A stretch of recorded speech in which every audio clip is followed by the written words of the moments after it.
온라인 성경대학 예수를 만난 사람들 6번째 시간입니다. 먼저 기도하심으로 이 시간 시작을 하도록 하겠습니다. 살아계신 하나님, 은혜를 감사합니다. 온라인으로 저희들 함께 2000년 전에 예수님을 만난 이들의 이야기와 삶을 통해서 우리에게 허락하신 복음의 의미와 은혜를 함께 나누고자 합니다. 이 시간 저희에게 하늘의 지혜와 은혜를 더하여 주시고 함께 나누는 내용을 통해서 우리의 삶 가운데 복음의 능력이 드러나게 하옵소서. 하나님께 영광을 돌리고 또한 복음의 능력으로 하루하루 승리해 나아가는 아버지의 자녀로 살아갈 수 있도록 축복하여 주옵소서. 예수님의 이름으로 기도하옵나이다. 아멘. 네, 여러분 반갑습니다. 예수를 만난 사람들 복음서를 중심으로 6번째 시간에는요, 바로 예수님의 12제자 중에 하나였던 유다에 관한 내용을 함께 나누고자 합니다. 복음과 관련해서 특별히 배신이라는 주제를 함께 엮어서 이야기를 나눠보고자 하는데요. 오늘 특별히 유다에 관해서는 사복음서에 다 자세하게 기록이 되어 있지만 먼저 마태복음에 나와 있는 구절을 가지고 이야기를 시작해 보고자 합니다. 마태복음 26장 14절에서 16절까지의 말씀 제가 읽도록 하겠습니다. 그때 12 중에 하나인 가룟 유다라 하는 자가 대제사장들에게 가서 말하되 내가 예수를 너희에게 넘겨주리니 얼마나 주려느냐 하니 그들이 은 30을 달아주거늘 그가 그때부터 예수를 넘겨줄 기회를 찾더라. 아멘. 여러분, 유다 할 때 어떠한 이미지가 바로 떠오르십니까? 아마 배신일 텐데요. 그런데 서양 고대사에서 가장 충격적인 배신 사건이 또 하나가 있지요. 아마도 브루투스의 배신일 것입니다. 기원전 44년 로마 황제인 율리우스 카이사르를 살해한 암살단 가운데 카이사르가 정말 아들처럼 아꼈던 동료 마르쿠스 브루투스가 포함이 되어 있었습니다. 브루투스는 카이사르 암살의 성공을 기념하기 위해서 새로운 동전을 주조해서 발행을 했다고 하는데요. 바로 이러한 모양입니다. 한 면에는 자신의 얼굴에 이 옆면을 새겼고요. 다른 한편에는 모자와 양쪽에 단검을 새겨 넣었습니다. 이 브루투스의 얼굴을 보면요, 툭 튀어나온 이 눈두덩이, 그리고 묵직한 코, 깊게 담은 입술, 그리고 커다란 귀와 목젖, 이 전체적인 이 모양이 정말 전형적인 이 로마 장군의 모습을 보여주고 있고요. 다른 면에는 가운데 모자가 보이고 또 좌우에는 단검이 새겨져 있습니다. 모자는 노예 상태에서 해방된 로마인들에게 주는 하사품으로 이 자유를 상징했다고 하고요. 그리고 아마도 두 단검은 카이사르를 암살했다는 그러한 의미일 것입니다. 밑에 이 EIDMAR, 이 라틴어가 적혀 있는데 카이사르를 암살했던 바로 그날 기원전 44년 3월 15일을 의미합니다. 독재자를 처단하고 공화정의 해방과 자유를 선포한 의미 있는 날로 그렇게 해석을 해서 주조를 한 것입니다. 당시에 카이사르는 로마 공화정을 대신할 새로운 집권 체계를 기획을 하고 있었는데 자신의 정적이었던 폼페이우스를 무찌른 후에 로마의 모든 권력과 명성을 한 몸에 받게 되면서 기존의 원로원 귀족들과는 갈등과 반목이 아주 심화될 수밖에 없는 그러한 상황에 있었습니다. 결국에 카이사르의 오른팔이었던 브루투스와 60여 명의 원로원 귀족들이 원로원 회의에 참석하러 오던 카이사르를 암살하게 되는데요. 로마 공화정 당시에는 왕을 신격화하지 않았기 때문에 이 살아있는 통치자의 모습을 동전에 넣지 않았었다고 합니다. 그것이 이 왕정과는 다른 이 공화정의 가치이자 정신이었던 것이죠. 그런데 이 독재자를 처단하는 데 성공한 지도자 브루투스가 그것을 기념해서 공화정의 가치를 깨는 그러한 행동, 그러한 자신의 얼굴을 새겨 넣은 동전을 이제 만든 것 참 아이러니입니다. 또 한 가지 아이러니가 더 있는데요. 이 암살 음모의 결정적인 계기가 된 것이 바로 카이사르가 자신의 얼굴을 새겨서 동전을 만들어서 로마의 이 절대 권력자임을 선포한 그러한 일이었다고 해요. 그런데 브루투스가 그 카이사르를 그대로 모방해서 자신의 얼굴을 새긴 동전을 넣은 것이죠. 이 브루투스 형상 주변에 그 적혀 있는 라틴어는 약자로 표기되어 있는 문장인데요. 브루투스 임페라토르, 즉 군대 사령관 브루투스라는 의미라고 합니다. 이렇게 동전까지 브루투스가 만들었는데요. 결국에 브루투스는 2년쯤 뒤에 카이사르파 군인들에게 패하고 자살을 했다고 합니다. 이 카이사르가 살해당할 당시에 그 마지막에 남겼던 말 굉장히 유명하지요. 브루투스 너마저 에트 브루테. 이 말은 가까운 동료 또는 가족이 배신을 했을 때에 그러한 그 엄청난 사건을 상징하는 그런 문구로 많이 쓰이는데요. 신뢰한 이로부터 당하는 그 배신, 내가 그 대상을 신뢰한 만큼, 사랑한 만큼 엄청난 충격이 아닐 수 없습니다. 이 배신이 정말 충격적인 만큼이나 여러 문학 작품들이 후대에 이 브루투스와 브루투스의 배신을 주제로 썼는데요. 특별히 단테의 신곡 지옥편을 보시면 브루투스와 또 다른 그 암살 음모의 가담자였던 카시우스가 코키투스라는 이 지옥에 감금되어 있는 장면이 등장합니다. 지옥의 9번째 단계, 그리고 맨 지옥의 밑바닥에 위치하고 있는 코키투스는 통곡의 강이라는 의미가 있는데요. 강물이 얼어 있어서 배신한 자들이 강 안에 몸을 담그고 목만 그 얼음 위로 내놓은 채 고통을 당하는 그런 장소입니다. 단테는 배신을 사랑과 신뢰를 저버리고 남을 속이는 행위라고 표현을 하고 있는데, 이 코키투스를 또 넷으로 구분하여 각각의 이름을 붙여 놓았습니다. 첫 번째는 이 아벨을 죽인 가인을 따서 카이나, 두 번째는 트로이를 배반하고 그리스 연합군에게 승리를 넘겨준 트로이의 왕자 이름을 빗대어서 안테노라, 세 번째는 마카비 혁명 당시에 자신의 장인이자 대제사장을 배신하고 살해한 프톨레미의 이름에서 프톨로메아, 그리고 마지막으로 예수를 배반한 유다, 제자 유다의 이름에서 주데카라고 그렇게 지었더라고요.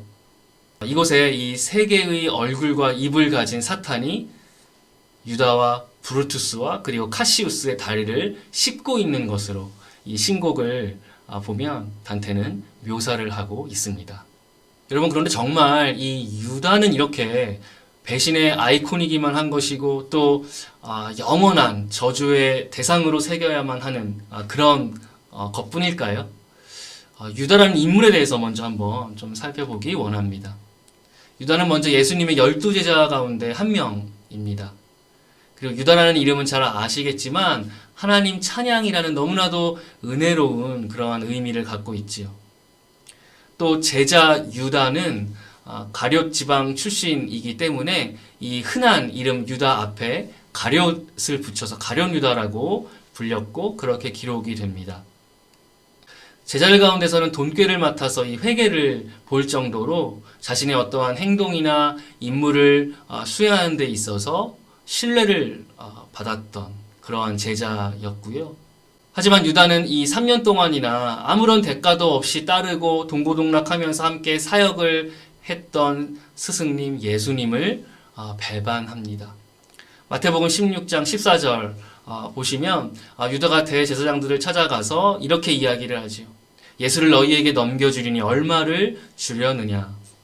자신의 스승의 몸값을 직접 흥정하는 이 유다의 모습입니다.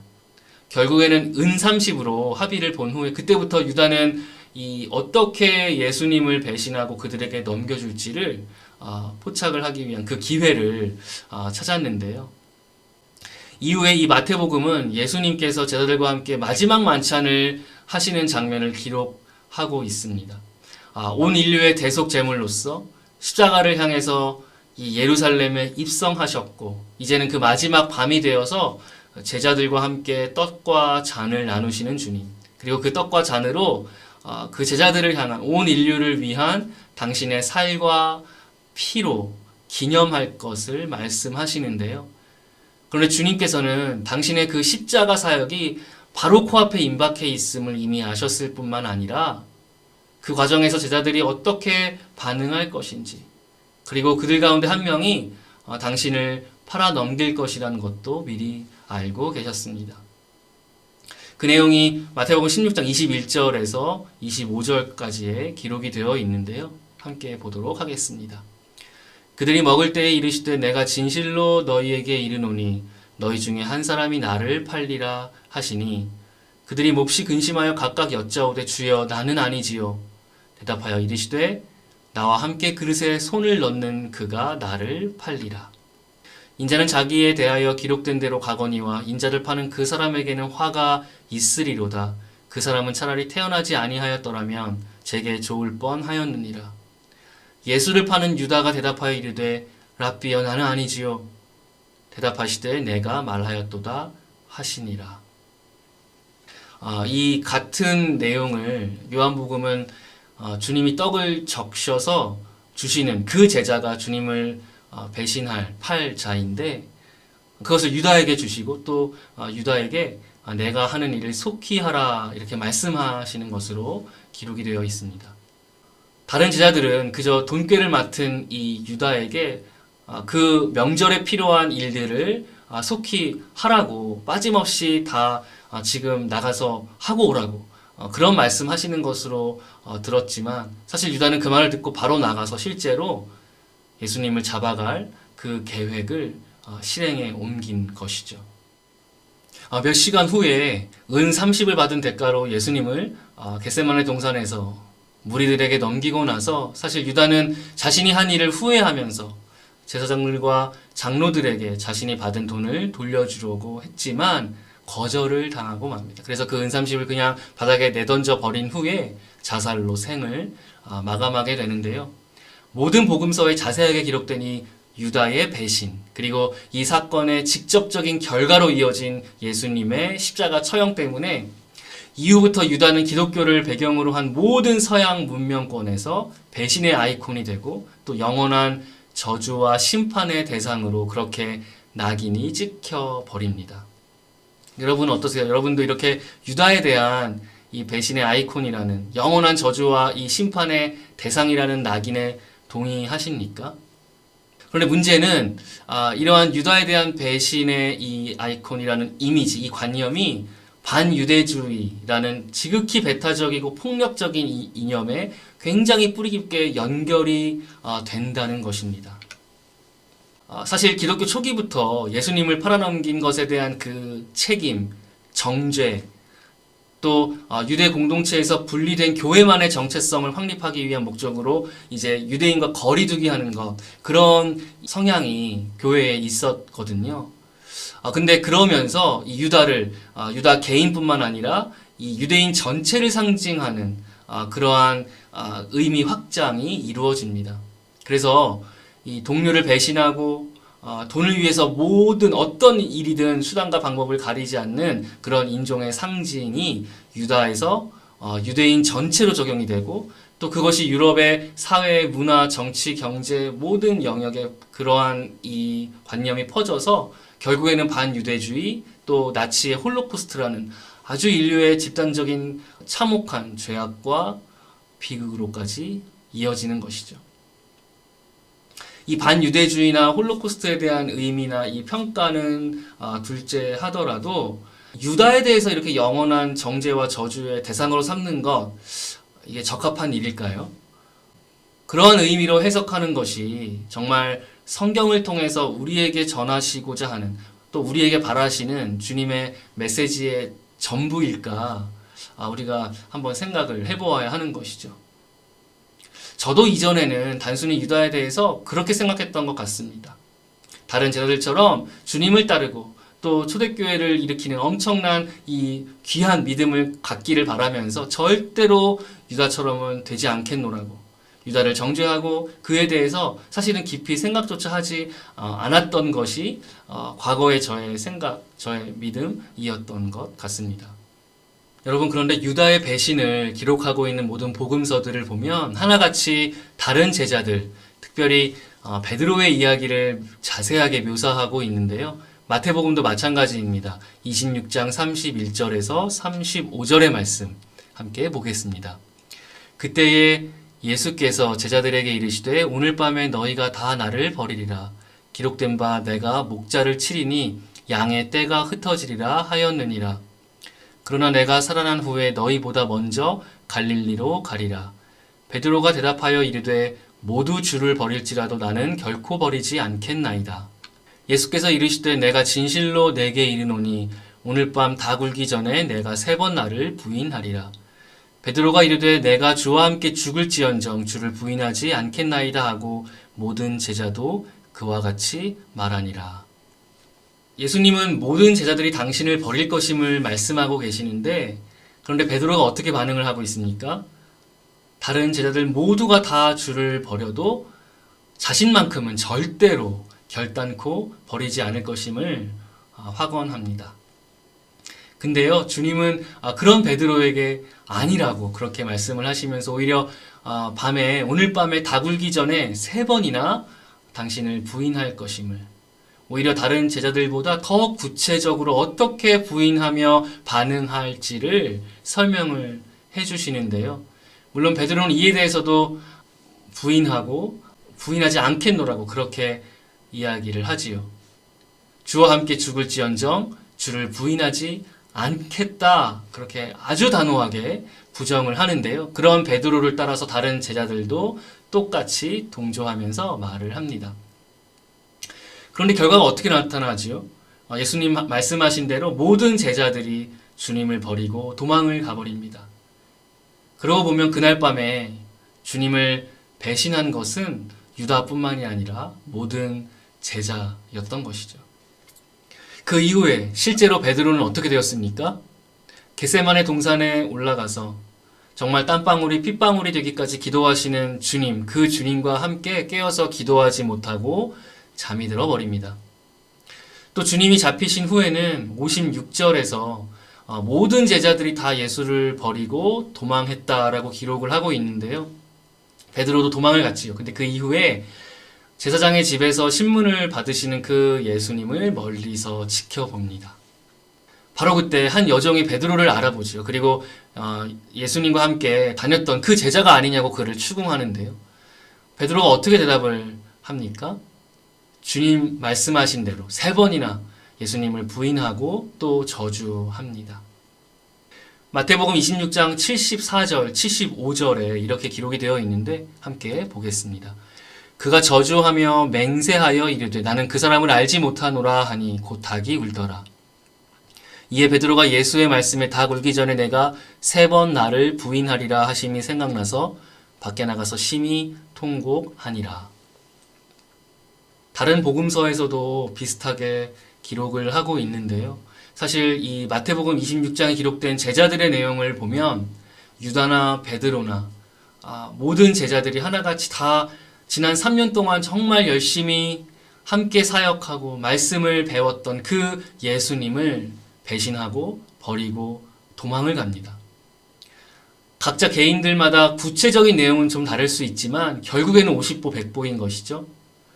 베드로가 75절에서 심히 통곡했다는 것, 그만큼 주님을 버리고 도망가고 부인하고 저주까지 했던 자신의 그 행동을 참을 수가 없었던 그러한 마음을 잘 표현하고 있습니다. 유다가 예수님을 은삼십에 넘긴 후에 그것을 후회하고 바닥에 버려두고 또 극단적인 선택을 했던 것도 이 스스로 참을 수 없는 자신이 행한 그 일에 대한 그 정죄감 때문일 것입니다. 유다도 마찬가지고 베드로도 또 다른 모든 제자들이 비슷한 죄를 범한 것이죠. 그들이 나중에 예수님이 부활하신 후에 주님을 어떻게 만났는지, 그리고 그 이후에 어떻게 회복이 되어서 사도행전에서 어떠한 사역들을 감당했는지는 사실은 그 다음 일입니다. 사실 그 과정을 이끌고 또 그러한 놀라운 이 역사를 만들어낸 것은 그 제자들이 아니라요. 예수님이셨죠. 주님께서 강권적으로 그들을 인도하시고 회복시켜 주시고 놀라운 초대교회의 사역들을 감당할 수 있도록 인도하신 것입니다. 그러하다면 여러분, 유다를 그저 배신의 아이콘으로만 또 영원한 저주와 심판의 대상으로만 삼는 것이 정말 정당하고 적합한 일일까요? 일본 작가인 엔도 슈샤쿠의 대표작 이 침묵이라는 소설이 있는데요. 이 작품을 보면 마태복음 26장 우리가 함께 나누고 있는 이 제자들의 모습, 특별히 유다와 베드로에 대한 주님의 시선, 그리고 그들에 대한 바른 해석의 여지를 가르쳐주고 있습니다. 이 작품의 배경은 17세기 일본에서 자행된 기독교 박해를 이 배경으로 하고 있는데, 포르투갈의 예수회 소속으로 일본에 파송된 선교사 페레이라 신부가 33년 동안 선교 사역을 잘 감당을 하던 중에 배교했다는 소식이 이 포르투갈과 로마의 교회로 전달이 되면서 이야기가 시작이 됩니다. 이 포르투갈에 있는 예수회에서는 이 진상을 파악하기 위해서 성직자 몇 명을 일본으로 급파를 하는데, 사실 그들은 수도원에서 이 페레이라 신부에게 배운 학생들이었습니다. 그 선생님에 대해서 이들은 아무리 일본의 핍박과 박해가 극심하다고 하더라도 순교를 할지언정 자신들의 이 선생님이 배교했다라는 사실을 도저히 믿을 수가 없는 그런 마음으로 일본에 도착을 하는데요. 이 로드리고와 가르페 신부, 그리고 그들의 안내를 맡은 일본인 신자인 기치지로가 함께 이야기를 진행을 합니다. 무사히 일본에 잠입을 한 이후에 은밀하게 그 신앙을 지키고 있었던 일본인 신자들을 만나고 그들의 환대를 받지만 결국에 이 두 신부는 발각이 되고 쫓기는 그러한 신세가 되고 마는데요. 로드리고 신부는 수많은 일본인 신자들이 잔혹하게 고문을 당하고 죽어가는 것을 목격합니다.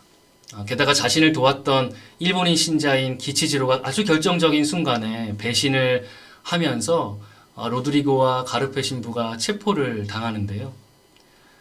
동료인 가르페 신부는 순교를 당하는 그 일본인 신자들과 함께 죽음을 선택을 하고요. 잠시 후에 이 배교를 했다고 알려진 그 스승 페레이라 신부가 로드리고를 만납니다. 그런데 이 페레이라 신부는 일본의 그 영주편에 서서 로드리고에게 배교할 것을 종용을 하는데, 후미에라고 불리는 이 예수님의 성화 판을 배교의 의미로 발부라고 이야기를 하지요. 근데 참 문제가 간단하지가 않습니다. 로드리고 한 개인이 배교를 할 것이냐 아니면 순교를 택할 것이냐의 문제가 아니라요. 배교하기를 거부하면, 그래서 그가 순교를 당하고자 결정을 하면 그가 죽임을 당하는 것이 아니라 그 대신에 일본인 신자들이 대신해서 고문을 당하고 또 처형을 당하는 그러한 상황입니다. 너무 지독하고 정말 어려운 문제에 직면을 하게 된 것이죠. 그 과정에서 이 로드리고 신부는 자신을 배신한 일본인 신자 기치지로를 저주하고 경멸을 하고 있는데요. 이렇게 작가는 그 상황을 묘사합니다. 제가 읽겠습니다. 커다랗게 한숨을 내뿜으며 변명의 말을 찾으면서 기치지로는 몸을 움직인다. 땀냄새가 풍겨온다. 인간 가운데서도 가장 더러운 이런 인간까지 그리스도는 버리지 않으려 하지 않으셨던가 하고 신부는 문득 생각했다. 악인에게는 또한 악인의 장점과 아름다움이 있다. 그러나 이 기치지로는 악인보다도 못한 것이다. 누더기같이 그저 더럽기만 한 것이다. 그런데 로드리고는 결국에 성화판을 밟고 배교를 선택을 하게 됩니다.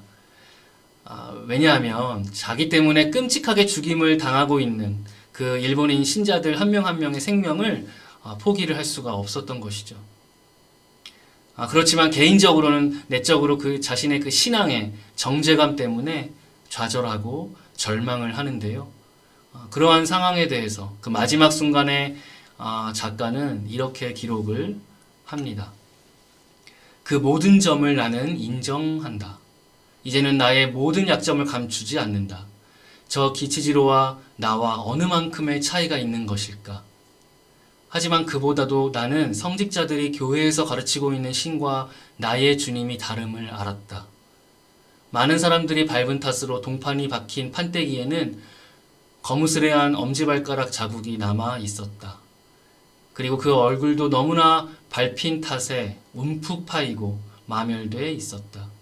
움푹 파인 그 얼굴은 고통스럽게 신부를 쳐다보며 호소하고 있었다. 밟아도 좋다. 밟아도 괜찮다. 너희들에게 짓밟히기 위해 나는 존재하고 있다. 결국 자신을 배신한 기치지로에 대해서 가혹하게 정죄하고 저주를 퍼부었지만 로드리고의 예수님은 그러한 기치지로도 또한 로드리고도 또 후미에를 밟을 수밖에 없는 혹은 밟아야만 하는 그 사람 모두를 위해서 이 땅에 오시고 십자가를 지신 것입니다. 여러분, 이것이 복음입니다. 어떠한 죄악도 용서하시는, 사하시는 그 은혜, 그것을 이사야 1장 18절은 이렇게 선포하는데요. 제가 읽겠습니다. 여호와께서 말씀하시되 오라 우리가 서로 변론하자. 너희의 죄가 주홍 같을지라도 눈과 같이 희어질 것이요 진홍같이 붉을지라도 양털같이 희게 되리라. 아멘. 여러분, 우리에게 허락된, 우리에게 향하신 주님의 복음, 그 은혜는 이와 같습니다. 우리의 죄가 아무리 진홍같이 주홍같이 붉다 하더라도 그것을 눈과 같이 양털같이 희게 하시는 그 주님의 능력이 바로 우리에게 허락된 복음인 것이죠.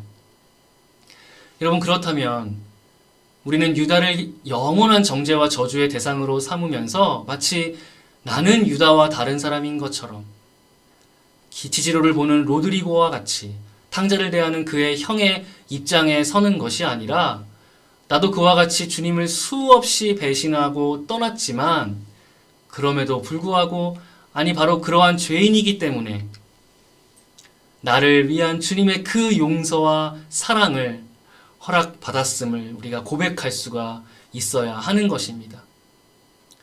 그러한 죄인에게 주어진 용서와 사랑이 바로 우리에게 모두에게 허락된 복음이기 때문인 것이죠. 여러분, 바로 이것이 복음입니다. 이것이 구원받은 성도의 마땅한 자세이고 또 겸손한 태도이며 복음의 은혜인 것이죠. 겟세마네 동산에서 당신을 붙잡기 위하여 무리를 이끌고 나왔던 유다에게 예수님이 하셨던 말씀, 내가 행하고자 하는 일을 행하라, 이렇게 말씀하셨는데요. 이 주님의 말씀, 이 말씀 가운데 있는 그 은혜와 사랑이 깊이 있고 새롭게 저와 여러분에게 새로운 복음의 능력으로 다가오기를 주님의 이름으로 축원하며 소망합니다. 오늘 함께 나눌 이 유다에 관한 내용은 여기까지이고요. 함께 생각해 보실 적용 질문은 두 가지입니다. 유다에 대해서 내가 평소에 가졌던 생각이나 이미지는 무엇인지, 그리고 나도 유다처럼 절대로 용서받을 수 없는 죄인이었음을 내가 인정하고 생각하고 기억하는지 한번 돌아보기를 바랍니다. 이것으로 유다에 관한 6번째 강의를 마쳤고요. 기도함으로 모든 강의를 마무리하도록 하겠습니다.